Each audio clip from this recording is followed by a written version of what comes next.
திரை உலகத்துல எப்ப யார் மிகப்பெரிய ஷைன் பண்ணுவாங்க அப்படின்னு சொல்லவே முடியாது.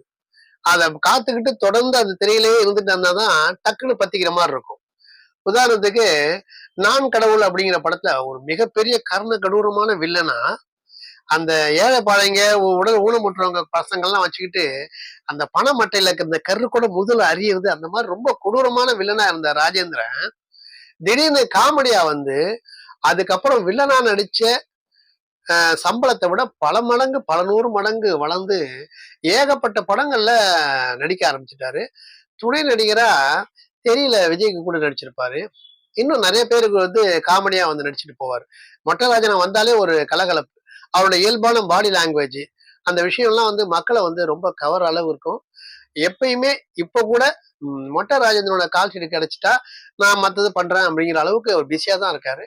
வெரி குட்டான ஃபிட்டான பாடியோட எப்பவும் இருப்பாரு. அவர் மிகப்பெரிய ஸ்டண்ட் மாஸ்டர் மட்டும் இல்ல, பாடியை அருமையா மெயின்டைன் பண்ணிட்டு வர்ற அளவுக்கு அவர் ரொம்ப உடற்பயிற்சி செய்யக்கூடியவர். இன்னும் நிறைய படங்கள் அவருக்காக காத்துக்கிட்டு இருக்கு.